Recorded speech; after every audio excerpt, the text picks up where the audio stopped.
Dr. Lucy Safi. Lucy, stand up. Dr. Lucy Safi is the new structural imaging attending. She will be replacing our friend who went back to Australia. And also we have a fellow to be structural imaging fellow from July, Dr. Francesca Prandi. Anyway, we will move on to our multimodality imaging conference today. This is the fourth time we do this. And I think it will be a good one, and we decided to change because always we talk about the myocardium and stuff like this. So today we decided to go with the valvular heart disease, and I think it will be an interesting case, also mixing up the structural interventions, the TAVI. And we have a great presenter. Dr. Patita will not try to say the last name because I will destroy it from Mount Sinai West. And thank you for coming and being here. Also, we have a great panelist, Dr. Tank, who hopefully will show up from, he's the director of the structural surgical program from surgery. Dr. La Roca, everybody knows Gina, co-director of advanced cardiac imaging program here in Mount Sinai. Dr. Argulian, who will be through Zoom because he has another meeting in half an hour in Mount Sinai Morningside. I will be here, and also moderator will be the great Dr. Hanley, and we're ready to go. Thank you for coming. Yes, thank you. Thank you so much. Yeah.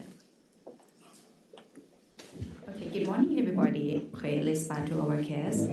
This case is 81 years old male, present with worsening dyspnea on exertion and deny any chest pain, leg edema, or sign of heart failure. He has a lot of comorbidities. And for the physical examination, vital sign renal was stable, a bit high in blood pressure, and we got only the systolic ejection murmur, grade T of 6 at the left upper parasternal border that consistent with the aortic stenosis. And for the laboratory result, that's unremarkable, just a bit high in creatinine. And this is EKG. EKG show normal sinus rhythm with the left ventricular hypertrophy, poor propagation, but no sign of acute myocardial infarction. And this is a baseline for the echo.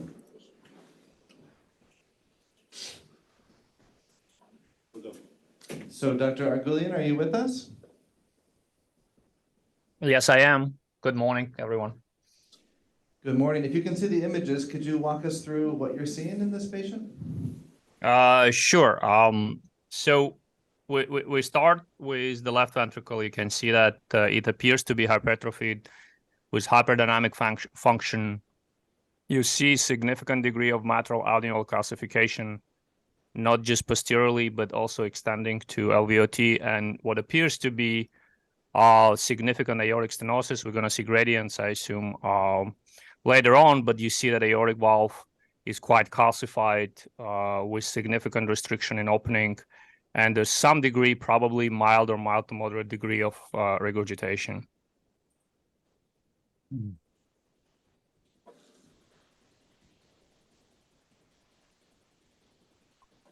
I should continue? Yes, please. Yeah, so again, the same findings, significant hypertrophy, small end systolic cavity size, quite heavy mitral linear calcification, and then significant calcification of the aortic valve with some turbulence on inflow and some degree of aortic regurgitation. From limited views, it does appear that RV function appears preserved, and left atrium probably enlarged. Can you go back over the history? What was the reason for this person having so much calcium in the conduction system and the outflow tract, mitral annulus, and aortic valve? Go back. You had the first history slide, which went over pretty quickly.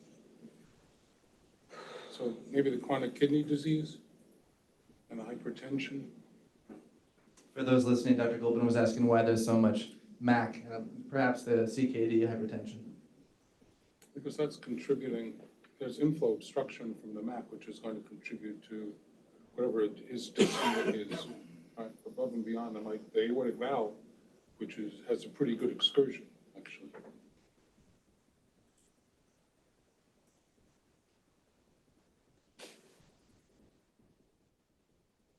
Here's the gradients, Dr. Argulian.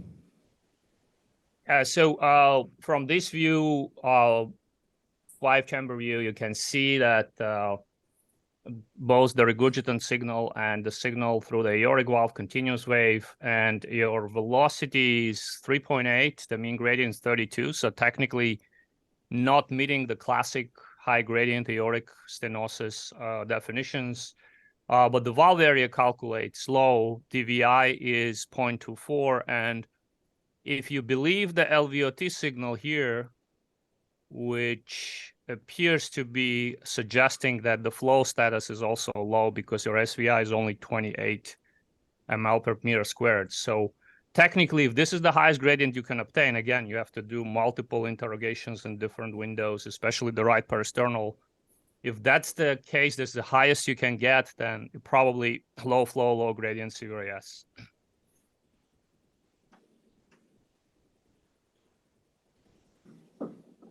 So 2-chamber view is significant inflow turbulence because of mitral annual calcification extension into the mitral leaflets, as we saw in prior images. And the mean gradient here is 12.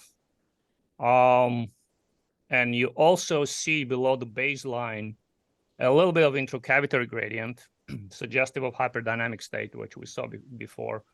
So how we interpret increased gradients in this case, there definitely could be some degree of mitral stenosis. But you have to be a little bit careful in interpreting gradients in patients with MAC as evidence of mitral stenosis, although in this case, it's significantly high, more than 10, so definitely there's some inflow obstruction on the mitral valve as well.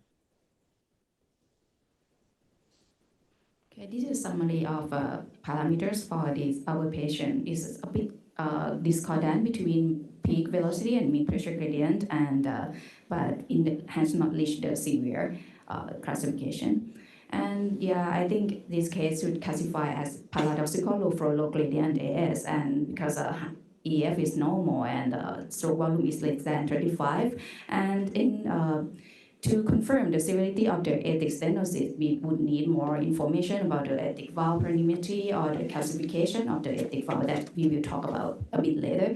And why this patient has a low stroke volume, because you can see that it has a significant mitral stenosis at least and LV hypertrophy. And depending on the HA guideline 2020 for the symptomatic with paradoxical low flow low gradient CVAS, there is a class 1 indication for the AVR.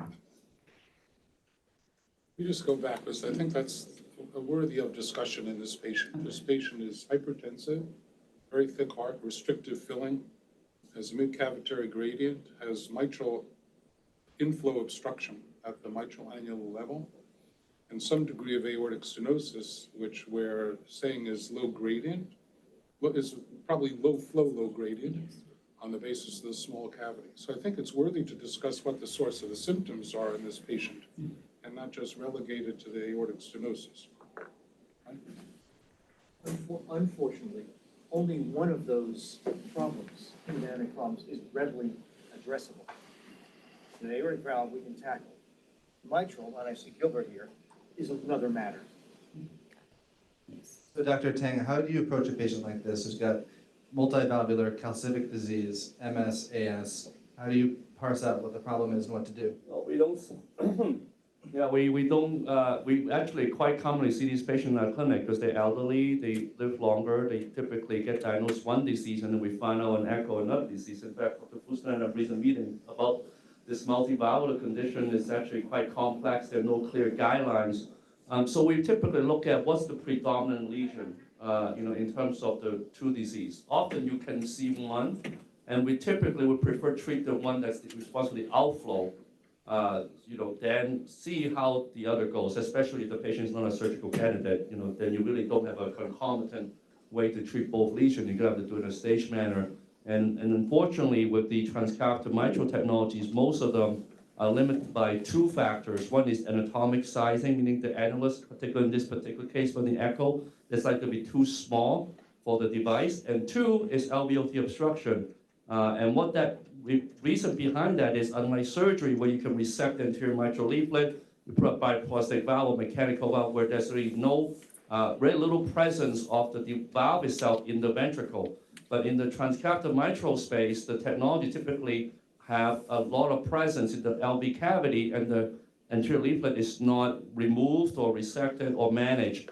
So as a result of that, you have a device that's sitting in the LVOT in a small ventricle like this with mitral stenosis. You're going to have reduced the outflow tract area, and that's what we meant by that. And that can be a potentially fatal complication. So typically these patients like this, if anatomically not suitable for mitral, will treat the aortic, and then basically the rest is just palliation, unfortunately, until better technologies come. Thank you. We have a question from the audience. Yeah, could we just talk about the surgical risk assessment for this patient though? Because Dr. Tang mentioned that's probably the best way to go if patient is a surgical candidate. I don't know if we heard of anything that makes them not a candidate, but I just wanted to kind of talk about kind of the heart team discussion in a multivalvular case like this, especially with the surgical director here. And I think we have a slide on that as well. Okay, fine. No, that's a fantastic question. I think you have to ask yourself, which center do you practice? You know, if you're a center of excellence like ours, we can tackle anything surgically, you know, unless patient is truly prohibitive risk. But if you look at, you know, the 1,200 cardiac centers out there where they do very low volume of isolated AVR and isolated MVR, these patients typically, if you go in the community, would be probably likely be managed via non-surgical approach. Because remember, isolated AVR and isolated mitral, the mortality can be quite low, but when you combine the two together, the complexity adding to the MAC in this particular patient is, I would say, triple, if not more, because of the anatomic challenges you're dealing with. Now, having said that, with surgery in this particular patient, we have other options called hybrid options managing the calcific mitral valve disease. So if conventional mitral valve replacement is not feasible, you can consider doing a balloon expandable direct implant where, of course, you can remove the anterior mitral leaflet, so there'll be no LVOT obstruction. And the sapien-free valve, the outflow actually has open cells, so it reduces the risk as well. And we, of course, can have surgical techniques to stabilize and anchor the device. And of course, we were one of the big centers doing this kind of hybrid technique. We just presented our experience at AATS meeting. Ahmed had did that presentation. So at least in our center, we have definitely a lot more options to manage than other smaller centers. This is a visual that we would use, to do the SAVR or TAVR is depend on a lot of factors. And for this patient, we got the ST score for isolated AVR 3.3 combined with his comorbidity and ascending aortic calcification. I will show you later. And overall, it should be at least intermediate list for the SAVR for this case. And for the ESC guideline 2020 is consistent with AHA. Our patient is older than 75 years old, and if we can do by the transfemoral TAVR, maybe we would prefer the TAVR. And after heart valve discussion, we decided to do the TAVR for this case. And before we go to TAVR, we need more information for the pre-planning imagings for assess the vascular access, for the fluoroscopic view, and to which valve we would do and which size of the valves. And this is a CT for pre-planning. Petita, just before we jump into the pre-TAVR imaging, can I ask Dr. Larakas, Dr. Tang, what is it that you care about when you're looking at these pre-TAVR images in terms of making decisions about what valve you're going to do? Basically, what we look first from the echo point of view, there was a lot of calcium. So when you see a lot of calcium, you are always worried about when you deploy the valve, if you have a rupture of the aorta, basically. And also you look for the calcium, not only the calcium, but also the distribution of the calcium in the annulus, in the leaflets. So those are important findings. The second we look is the height of the coronaries from the annulus. That's very important. The third is, of course, the peripheral vessels, because if you don't have a good access, you cannot do the procedure. So those are the main things that we look. And this patient, even from the echo, you don't have to see the CT. You are worried, about the LVOT. It looks very calcified. The annulus is very calcified. So, and also this will prone you which valve you will use, if you use the balloon expandable or the self-expanding valve. So those are a few of the things that we look for. Also, if the valve is bicuspid or tricuspid, or this patient is very old, so most likely it's tricuspid. Dr. LaRocca, a lot of pictures here, but anything that you see that jumps out to you in terms of pathology? I think the greatest concern initially with the SAVR is if there's any ascending aorta or aortic arch calcification because of cross-clamping. That's their biggest concern. Once you move ahead on this particular patient, the ascending aorta doesn't have much calcification, so that's always something to bring up. And then the aortic valve calcium score. We try not to incorporate any of the left ventricular outflow tract or ascending aorta. We stick just to the valve, and I'm sure I don't see it up there, but I'm sure her aortic valve calcium score is pretty high.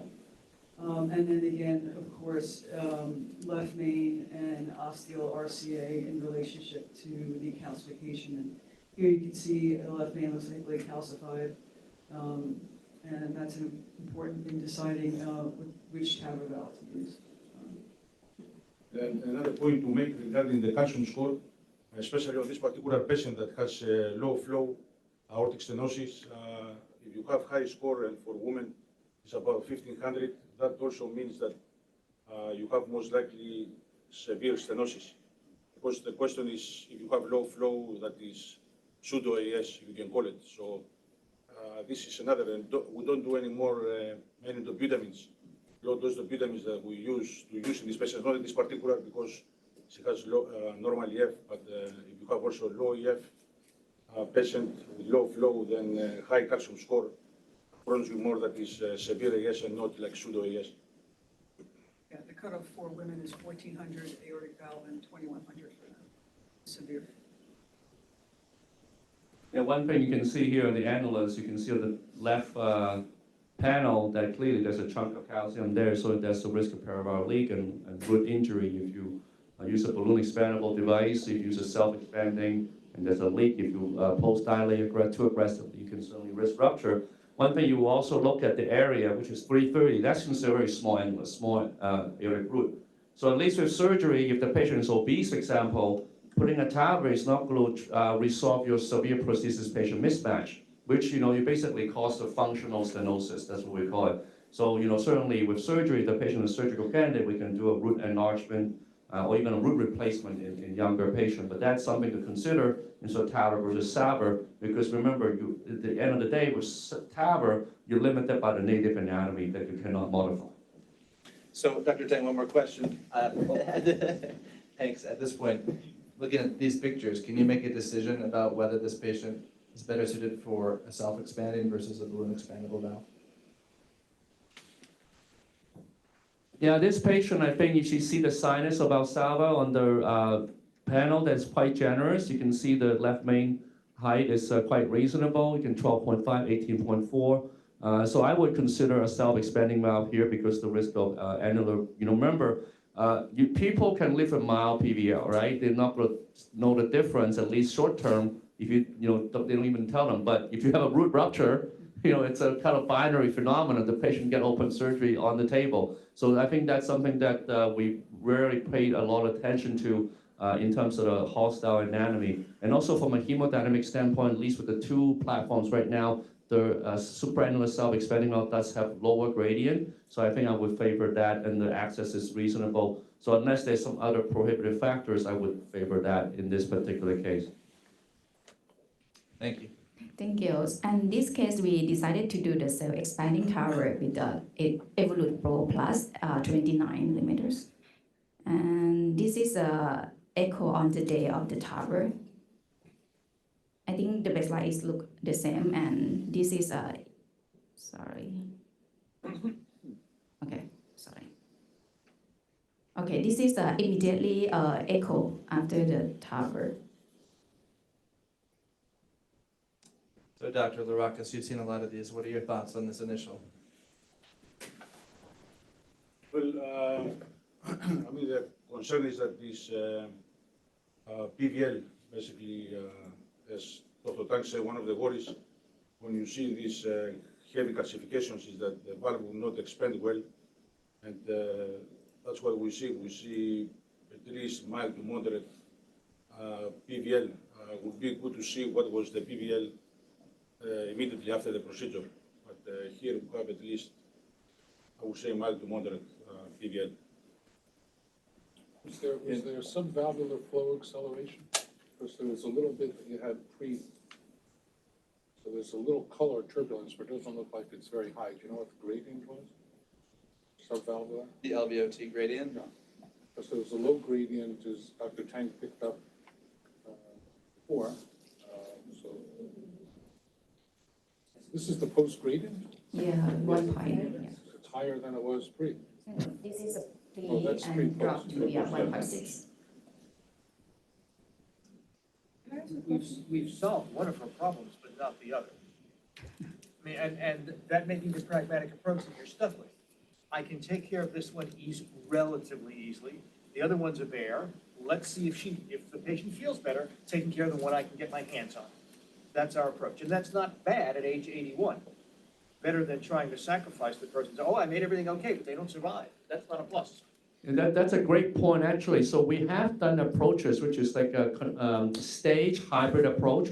So we've done, because TAVR, let's say, is straightforward, is indicated, if anatomically suitable, we can get a good result. So we do that, and then Dr. Adams would do an isolated mitral valve surgery, which reduces mortality risk significantly, morbidity risk, because now you convert a double valve operation to a single valve operation. So we've done some of these patients like octogenarian, certainly a few comorbidities, hostile anatomy not suitable for transcatheter technology on the mitral side. We'll just do it directly instead. So, and that I think actually it's a very, very reasonable option to your point. It seems to me that the STS estimate of 3.5%, 4% is grossly low because this patient, if you were to take this patient to the OR, they're still leaving the OR with moderate to severe mitral stenosis if it was an isolated aortic valve. So this is much higher risk than that STS score. That's false reassurance in my view, but I'm not a surgeon. No, absolutely. So remember, STS score does not capture frailty and other, despite, we modified the scores recently now. Certainly hostile ascending aortic calcification, that Gina mentioned, is not captured. So you have to look at the patient directly, and the score sometimes can be underestimated. For example, someone with active cancer, right, who's maybe on remission briefly, and clearly you're not going to necessarily take the patient to the operating room and risk hematogenous spread, but those are not captured. So really, we now look more at the heart team risk assessment than the pure STS score alone. And of course, like I said, most of the STS calculators right now, based on large sample size of database in the United States, that's how they derive the score calculator. And so it does not capture any of these potential unique situation, and it does not capture any kind of concomitant double valve surgeries at all. Can I ask you a question? Your concept of a hybrid approach, in this case, I'm talking about, this is to see what happens with the mitral valve after the TAVR, I guess. Wouldn't it be better just go surgically? I mean, what I'm thinking is, it's nice to, everybody talks about hybrid, but I was never convinced that this is the best approach. I prefer a single intervention. Yeah, no, absolutely, Dr. Fuster. You can see that this patient here with the annular calcium, if you can do surgically, we can clean everything out, and you get, 2 perfect valve replacements in the same patient. I think the question is that, based on the surgical team's experience, obviously in our center, you can do whatever you want, and you can get a reasonable, good result, but there are a lot of centers out there. I think if you think about discussing it in a broader context, a lot of the surgeons out there who are not experienced mitral surgeon, not experienced double valve surgeon, would potentially give it a little bit more pause off the generic. Not that they can't get the patient through the surgery, anyone can operate and get them out of the operating room. I think it's the post-op care, and then afterwards, in terms of follow-up. I think in terms of the disability potential, but I agree with you, Dr. Fuster, if you can manage them surgically and conventionally, I think, in this day of transcatheter era, no one wants surgery. I mean, that's kind of the given, but at the same time, you want to have everyone a kind of a perfect result, and if they're not perfect, certainly a younger, low-risk patient or active octogenarian, we should think twice about just doing transcatheter only and leave with a suboptimal result. I think that's what you're referring to.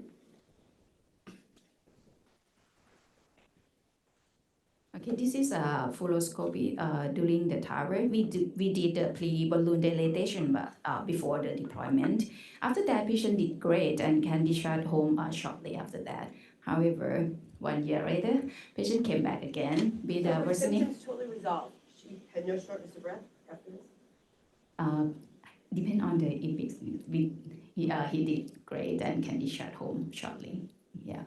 But 1 year later, patient came back with a worsening shortness of breath around 5 months and with a sign of heart failure. For the physical examination, we got a new murmur at the endasic murmur, grade TL of 6 at the upper palatal border and a bit trace edema on both legs, and laboratory result it looked the same.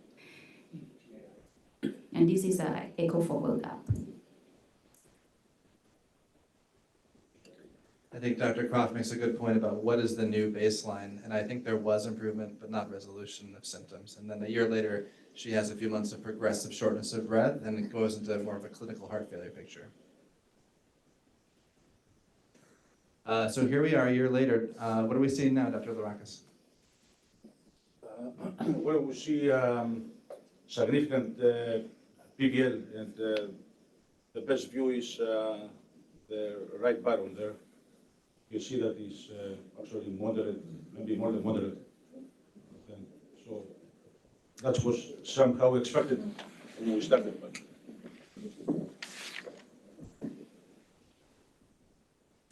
And here's some more views of the PVL. Dr. Larakis, I'll ask you to say a little bit more. What are you seeing, and why is this happening? A year later, why is the PVL worse? I mean, one is because most likely the expansion of the valve was not good to start with because of the calcium that was present in the annulus. And the second is sometimes the valves recoil. So these are the two most common reasons of having PVL, especially so late. Most likely recoil and the calcium in the beginning. And we started with PVL. I'm sure there was at least mild PVL to start with. So by 5 months got worse. Good what, something? And this is the parameters for the thoracic. And we also proceed to do the TEE to more information. Just go back, actually, if you look at the Doppler tracing of the AI, that's actually very significant. Do you want to discuss that, Dr. Larakis, the lower one with the rapid deceleration slope? Yeah, I mean, this, by the Doppler, I mean, the first half time looks 340, so that's moderate to start with, so.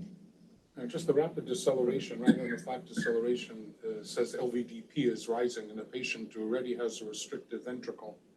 That's the reason they can't handle the AI. Even mild AI isn't handled well by these thick ventricles. They're designed for pressure, not for volume, which is why even a mild AI has a poor prognosis. Yeah, exactly, that's one of the papers in England of medicine long time ago that show even mild PVL will cause problems even within a year. So that's why we never leave the, the cath lab or the hybrid room with more than minimal. If we can, of course, in this case, as Dr. Tang said, it's a balance. You don't want to rupture. It's better to have AI than having to convert the patient, in the cath lab to open heart surgery to fix the aorta. So in this kind of case, you expect that you have some PVL. The other piece of the puzzle here is the transmitral gradient, because increasing the LV diastolic pressure from the AI is going to impede mitral inflow. So that could lead to further problems of the mitral inflow obstruction at the mitral annular level. Yep. The gradient may fall a little bit, but then the forward output's going to drop. So now we're into the transesophageal images. Dr. Larakis, can you say what you see here as well, and some of these new techniques that we have? Yeah. I mean, you can see the best view again is the bottom right. You can see basically the gap between the valve and the annulus, the aorta. So severe AI. The other is one of the ways to measure a PVL by echo, one of the criteria is to circle the PVL compared to the area of the frame of the valve. And if it's more than 30% of the frame, then that signifies severe PVL, 10 to 20, moderate, less than 10, mild. And this is one of the, the images, the true view with color images that is basically to show up in meeting like this.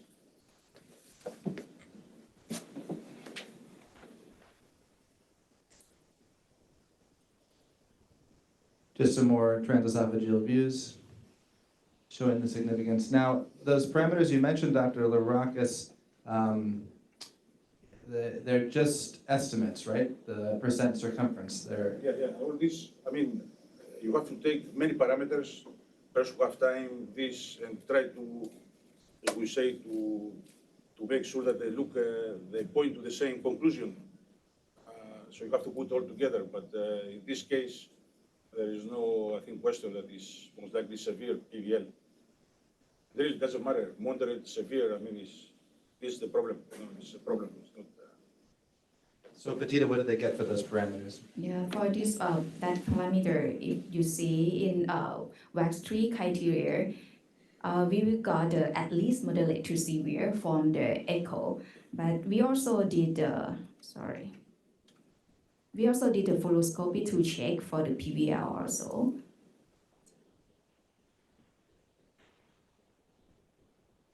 And you can see the regurgitant jet below the valve, but it looked not that bad compared with the echo, maybe because of contrast or everything.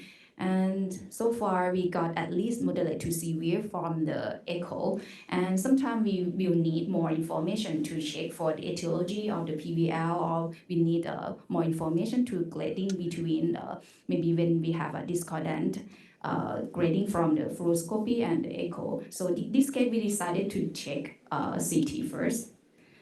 This is a CT for post-tower. Dr. Larocca, do you see anything here on CT? Yeah, what's interesting is this self-expanding valve. If you look at the left coronary sinus in the third picture, you can see it's definitely underexpanded just at that left coronary cusp. So that's impressive. The right coronary cusp, you can't see the knot in this picture, but is probably okay expanded, but it's the left coronary cusp that's most impressive. I'm just a little confused with the multi-valvular issues and the left ventricular outflow tract calcification. I know she was considered high risk because of her age, but surgery might have been a better option. Just looking at all this. Sure, it's Monday morning quarterback, but there are a lot of things on her original CT that might have precluded her from getting a TAVR. And this case, we also did MRI, and we got the regurgitant fraction 39% for this case. Any comment for MRI? Can you tell us how this works? I think a lot of people aren't familiar with this, with flow quantification. It's very similar to pulse Doppler that we're all familiar with on echo. What's great about cardiac MRI is that, and I'm glad you got one, because it just further emphasizes what you had seen. I think you had some 3D echo pictures earlier. How do you do phase contrast? Well, it's like a super duper pulse Doppler. We put an area of interest in the ascending aorta, at least 6 to 7 millimeters above the cage of the TAVR, or in any ascending aorta, usually at the level of the RPA. And so you get a true left ventricular outflow volume in that case. And then that gives you forward flow, and then you calculate the aortic valve regurgitant flow, and you do a ratio, and that gives you the regurgitant fraction.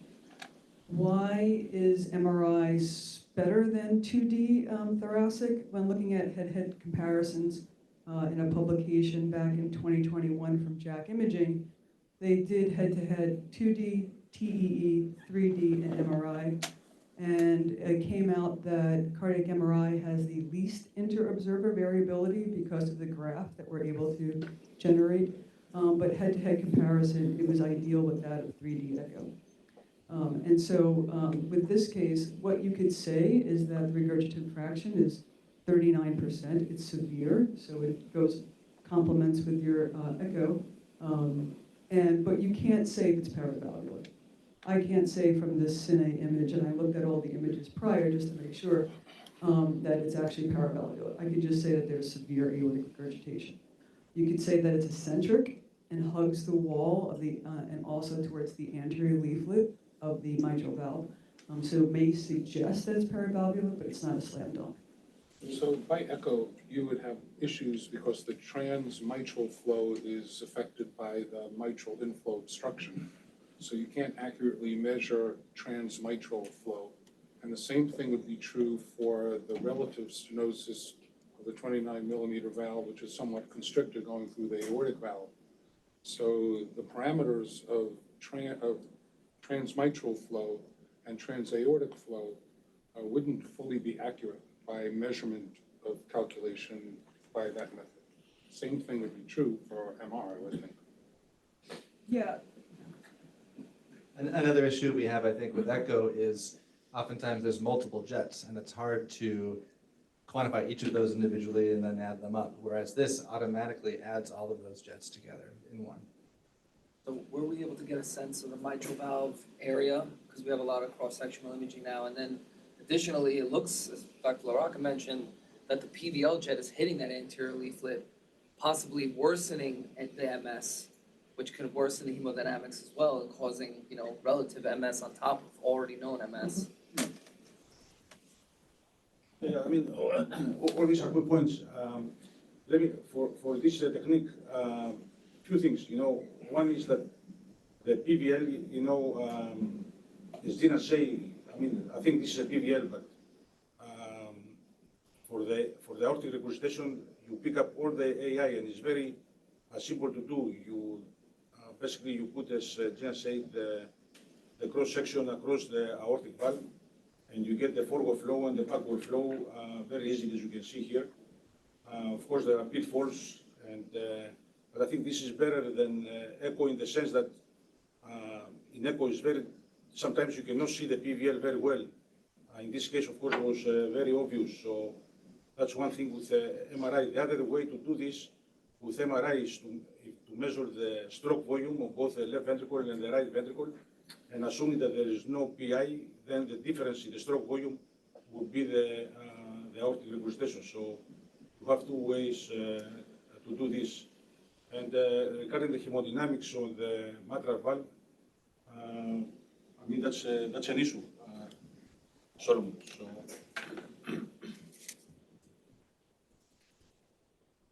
This goes back to Dr. Goldman's point, is that we could use RV stroke volume as opposed to LV stroke volume in the MRI. And I think it is a little bit more accurate than doing by echo because you could overestimate the right ventricular outflow tract on echo.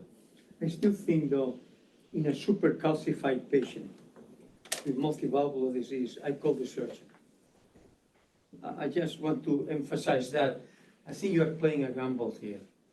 With so much calcification going to TAVR, you don't know what happens with the mitral valve, which is restricted. And so I'm just thinking, let's be sure that we don't use new technologies because are being available just as a judgment. Just use old technologies that you can look directly and implant the appropriate prosthetic valve, look at the mitral valve, and surgical the patient without any hybrid thinking. Anyway, this is my view. I have faced these patients before, and I will tell you, even in the last couple of 3 years, I always call a surgeon. I don't call a TAVR guy. So I just want to point out the role of the MRI in the predicting for the PVL outcome. In this case, in this study, in a small observational study in 2014 showed that the MRI, if we classify more than mine, there is associated with combined all-cause death, heart failure, hospitalization, and intractable heart failure.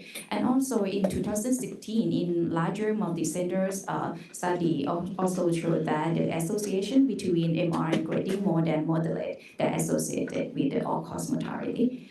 And you want to? right? So MRI has independent prognostic information for PBL. So Dr. Tang, let me bring you back in. We've diagnosed severe PBL at this point. When do we decide to do something about it, and what are our options? Well, I think in this case, you know, there's no, you have to treat it. I think severe PBL has been independently associated with mortality after TAVR, so I mean, that's pretty clear. And the patient, I'm sure, would be symptomatic and also has concomitant mitral disease. And really, this, in this case, really, as Dr. Fuster mentioned, is to have surgery because, you know, percutaneous closure of PBL is very difficult in the aortic position, especially with a evolute that kind of core valve. So you really don't have a lot of option. And you can see on the CT, as Dr. Lork mentioned, that the calcium on that annulus, as you know, initially perceived, is the cause of the PBL because the valve frame cannot conform to that. So that's another issue. Now, this valve was not implanted deep, but back in the older days when the valves are implanted deeper, you can actually impinge on the aortomitral curtain and the apparatus, causing stiffness of the anterior mitral leaflet, and then progressive MR. So the patient might start mild MR and then actually progressive moderate to severe MR because of the device that was in place in the aortic valve position. So unfortunately, this patient will need surgery. But you know, the problem, as Dr. Fuster mentioned, is that now you're actually not doing a double valve surgery because now you have a TAVR valve in place. Essentially, it's a re-op, and the data have shown that when you do a TAVR explant, and we've published a number of papers on that, mortality is much higher because it's much more complex. This valve is not acute explant, meaning you know that taking it out the next day or next week. This is already a couple of years out, so the tissue is already endothelialized with the native tissue. So it's going to be much more challenging operation now than before. Not to mention you have to address the mitral valve as well. In this case, we have a significant for sure for the PBL, and after heart valve discussion, we already sent the patient to underwent the surgical explant for TAVR and redo the aortic valve replacement with bioprosthetic, and also we fixed the mitral valve in this case.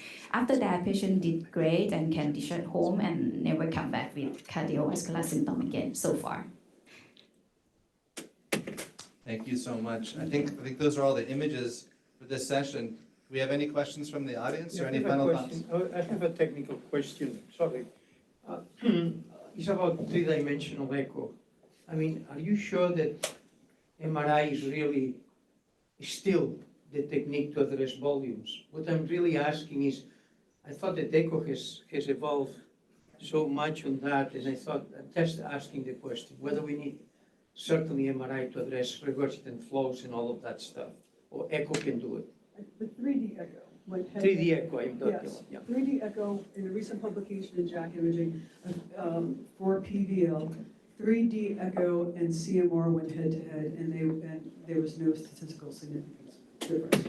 So yes, they're equal as far as determining the degree of regurgitant volume. So yes, the 3D echo was probably enough, and I think the MRI was, I think because the jet was so eccentric, I'm assuming at the time that it wasn't clear that this was more PVL than it was true valvular dysfunction. But yes, going head to head, 3D echo is just as good as MRI. I don't want to say that, but I think that was. I honestly say, I think the techniques are complementary. I think that you get a lot of information from the echo regarding mechanism, which is very valuable. I think part of the quantitation of the volumes, particularly the RV, as Gina said, is more accurate because it's hard, even with 3D echo, to get RV quantification of volume because it's not a simple geometric shape form. So I think that the techniques are complementary. I think for paravalvular echo, 3D echo, the transesophageal echo, particularly with experts like Dr. Larakis and Dr. Croft, is really a great technique because you can really look at it and transect it and really quantify it. And just as Gina said, it's very equal to. But I think in general, for these very complex valve cases, the techniques are complementary. I think the echo is less reproducible compared to MR. I think MR is more reproducible for the volume in general. I think it's a great complementary. Any closing thoughts from the panelists? Any burning questions from the audience? Dr. Argulian, anything else? There were 42 people, they're now 38, 39. Maybe ask if there are any people who want to turn their volume on and ask. Sure. Anyone on Zoom? We have a nice audience from across the Mount Sinai system. Any questions?